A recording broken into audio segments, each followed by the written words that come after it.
สบายดีท่านผู้ชมมื้อนี้ข้าพเจ้าสิพาทุกท่านมาเบิ่งการขยายหัวเสื้อจุลินทรีย์ EM เนาะตัวนี้เป็นจุลินทรีย์ EM เขาซื้อมา1ลิตรราคาตุกหนึ่ง 18,000 กีบ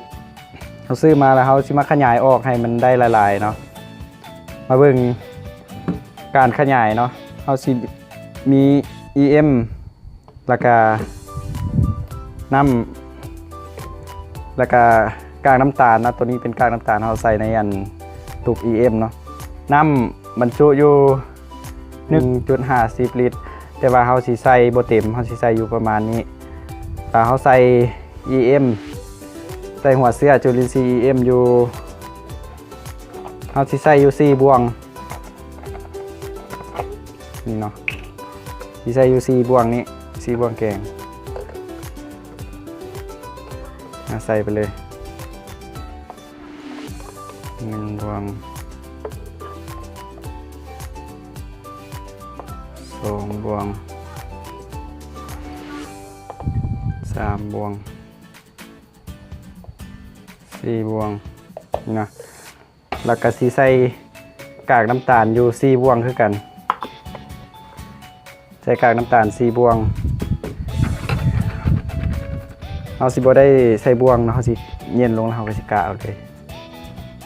ประมาณ4บวงใช้อัตราส่วนเท่ากันนะ EM กับกากน้ำตาลประมาณนี้ใส่4บวงเนาะ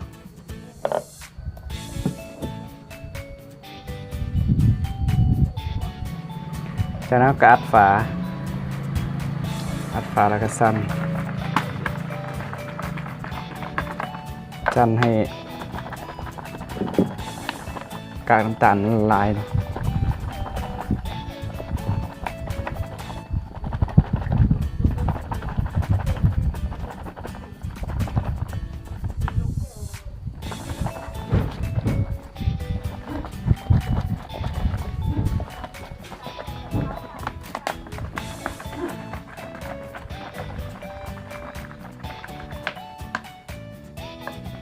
กากน้ำตาลนี่มันจะเป็นอาหารให้กับจุลินทรีย์เนาะเป็นอาหารให้กับหัวเสื้อจุลินทรีย์นี่เนาะเราขยายออกได้ให้แบบว่าให้ขยายให้มันได้ปริมาณหลายๆเนาะเพราะว่า